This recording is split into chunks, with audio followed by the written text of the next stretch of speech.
Chapter 1. Broken Up. 2 weeks earlier.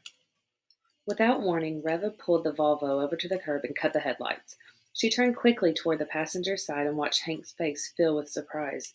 Hey, his big eyes narrowed suspiciously. What's the big idea? She studied his face as if seeing him for the first time. His hair was blonde, short, and spiky. He had large, dark eyes, serious eyes. He wore a diamond stud in one ear. He had a thick football player's neck. He was big, broad-chested, with powerful arms. Hank thinks he's tough, Reva thought. I hope for his sake that he is. She'd been going out with Hank Davis for more than 6 months, but studying him now, he seemed like a stranger to her. He's not my type at all, she thought. He's so crude, so coarse. Why did I waste so much time going out with him? Reva, how come you park the car? He asked. I guess he thought it was just a phase I was going through. I guess, Reva thought, or rather a phase I went through. She gripped the wheel with both hands and stretched. She had parked under a streetlight, the yellow light filling the windshield, making Hank's hair a pure white with his skin unnaturally pale.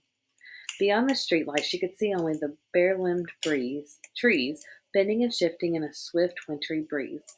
She must have pulled over near a small park or some woods. She wasn't really sure where she was. It didn't really matter. We have to talk, she said, keeping her voice low and steady, staring straight into his eyes. It sounded so cornball. This whole thing was cornball, Reva thought. She decided to play it out for its amusement value. Talk? About what? He asked, rubbing his face with his hands. Us, she said, making her voice so dramatic, trying to sound as if she were struggling to hold back a flood of emotion. For some reason, he grinned at her. I like that topic, he said, leaning in toward her, reaching for her hand. But she kept her hand wrapped hard around the steering wheel. Her features tightened, and she fixed him with a cold stare. I've decided you and I are through, she said. Mercilessly, she kept her eyes on his features. She wanted to enjoy his reaction. A shock of wave of surprise contorted his face. His eyes went wide. His mouth dropped open. Huh? I guess I surprised him, Reva thought, feeling pleased. I just hope he doesn't make a big deal out of this. Suddenly apprehensive, she felt the same sense of danger that had attracted her to Hank in the first place. He was a nice guy most of the time, she had to admit. Warm, caring, kind of innocent in a way. But she liked the angry side of him, too. Once he punched his fist through a screen door because she refused to go to a dumb Arnold Schwarzenegger movie with him. She had surprised herself by discovering how much she enjoyed watching him explode. Opposites attract, they say, and Hank was certainly her opposite. She was always so calm, so controlled, so thoughtful about everything she did or said. At times she admired his spontaneity, the way he just acted without thinking. But more and more often lately she found herself secretly laughing at him. He was such a Neanderthal. Hey, what are you talking about? Hank asked, rubbing the shoulder out of her coat. You mad at me or something? I wish you quit pawing at me, Reva snapped. No, I'm not mad at you or something. We've just had it. It's over. He pulled his hand away and shifted his long legs uncomfortably. What are you talking about? She could see the anger smoldering in his dark eyes. Maybe I should have done this in a more public place, Reva thought, glancing out at the dark trees. Not a single car had come by the whole time. What if Hank decides to get violent? Let's not make a big deal of this, she told him, rolling her eyes. But it is a big deal. To me, he insisted, a little embarrassed at having to reveal so much emotion. Reva yawned. It's nothing personal, she said, glancing at the clock on her dashboard. 8:06. I've got to get this over with, she told herself. I promised Daddy I'd pick him up at the store at 8. Daddy will be pleased that I'm breaking up with Hank, she thought. He could never understand why I went out with him in the first place. But why? Hank was pleading. At least tell me why. Honey, you're too big to whine like that, Reva thought cruelly. I like you so much better when you're macho and tough. Hank, please, she started, acting as if she were the injured party. Give me a break, okay? But why do you want to break up with me? He insisted, his voice shaking as he started to lose control. I just decided to start the new year with someone more interesting. What a zinger, Reva thought. She'd been rehearsing that line all afternoon. At the last minute she had decided it was much too cruel, but she couldn't resist. Hank dropped back against the seat as if he had been shot. Whoa, he said sadly. Then, unexpectedly, he lunged toward her and grabbed her shoulder angrily. Reva, don't! Was he going to hurt her? Was he going to fly out of control? Let her have it the way he gave it to the screen door? She decided to beat him at his own game. "Let go of me!" she screamed at the top of her lungs. Her outcry worked. Startled, he let go. "You'll be sorry about this, Reva," he said, his voice trembling. He turned and stared straight ahead, unable to look at her, unwilling to let her see the emotion on his face. "Oh, brother," Reva groaned to herself. "If he starts to cry, I'll puke." "You'll be sorry," he repeated, still peering out through the dark windshield. She popped the automatic lock doors. "This wasn't as much fun as I thought it'd be," Reva thought, brushing her hair back. "I thought he'd at least come back with me at some arguments. I didn't think he'd sit there sniffling like a wimp and threatening me in that whiny voice." A surprising thought crept into her mind. Maybe he really cares about me. She dismissed it quickly. Who cares? What do I need him for? "Reva, you can't do this to me," Hank said, facing her finally, his features tight with anger. "I've got to run," she said coldly. She reached across him, pulled the handle, and pushed his door open. "Take a walk, Hank." He hesitated, staring at her with his dark eyes, angry eyes. She could see what he was thinking, hard, trying to decide what to do, what to say to her. "You'll be sorry," he said. "Take a walk," she repeated cruelly, pressing her foot down impatiently on the gas pedal, gunning the engine. He glared at her one last time, then slid out of the car and slammed the door behind him.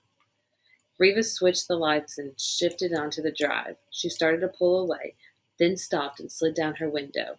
"Oh, Hank! Hank!" she called to him. His hands buried in the pocket of his leather bomber jacket, a grim expression on his face, he jogged up slowly to her door. "Yeah? What?" "Happy holidays," she said cheerfully. Then, laughing, she floored the gas pedal and roared away, leaving him standing in the street like a total fool. A total fool! The car hummed smoothly toward town, warm and billowing up from the heater vents. The trees gave way to brightly lit houses, many of them already decorated for Christmas. Feeling relieved and very pleasant at how it had gone, Reva relaxed, enjoying the feeling of freedom, of being by herself, of moving so smoothly, so effortlessly through the night. "I'm free," she thought, "as free as the wind." She scolded herself for having such cornball thoughts. But it was true, she realized. For the first time in 6 months, she was free to go out with anyone, with everyone. Who would she like to go out with? She didn't have to ponder the question for long. Mitch Castellona. She'd been thinking about Mitch for quite a while. Mitch was really cute, she thought, picturing him. His thick mop of black hair, the adorable dimples in his cheeks when he smiled. Mitch was good at tennis player. She'd invite him to the indoor tennis club she belonged to. Yes, Mitch Castellona, a good prospect. "I'll bet I could take him away from that drippy Lisa Dewey," Reva thought with a smile. She clicked on the radio and immediately recognized the song that came on. It was Silent Night, a lush instrumental version. Turning into the Division store, Turning onto Division Street, stores and offices rolling by on both sides, Reva began to sing along. Such a beautiful song, she thought. Singing loudly, she tried to block out her thoughts about Hank, but couldn't. He was having such a silent night right then. He was walking all the way home in silence. Thinking about it again made her laugh again. She was still chuckling when she reached Dalby's and pulled the silver Volvo into the executive parking lot. The store had closed at 6. Reva entered through the security guard's door. The uniformed guard was seated at a low table with his feet up, concentrating on a basketball game on the radio. He raised his hands and, recognizing her, gave her a nod and returned to his game. Tough security around here, Reva thought scornfully, hurrying through the narrowing black corridor towards the main floor. As she stepped onto the vast empty store, dark except for a row of dim nightlights against her wall, her old fear returned. "Just chill out," she scolded herself. "You're supposed to be tough." But she couldn't control the heaviness in her stomach, the tightening of her neck muscles, the constricting of her lungs. It wasn't the fear of dark, she knew, and it wasn't the fear of being by herself. It wasn't a fear that could easily be pinned down. But ever since she'd been a little girl, whenever Reva had been in the department store after closing, whenever she'd walked the dark, empty aisles alone with the doors locked, the fear was there. Cold perspiration covered her forehead. Her hands felt like ice. Her brain began to spin with crazy thoughts. Everyone has phobias, she told herself, forcing herself to take deep breaths to slow the heavy thudding of her heart. She made her way past the perfume and cosmetics counter to the employee's elevator. Everyone has irrational fears. She stopped and leaned against a counter filled with costume jewelry.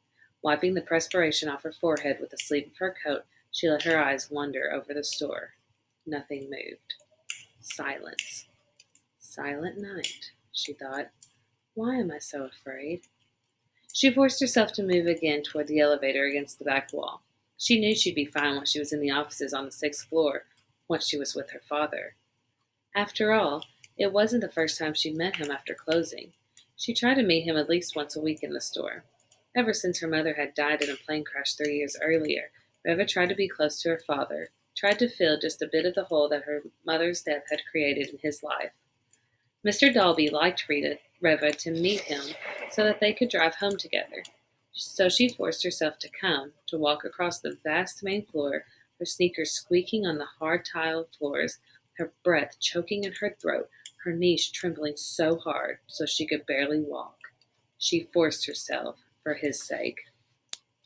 And because she was determined that no stupid, irrational fear would ever stand in the way of what she wanted to do.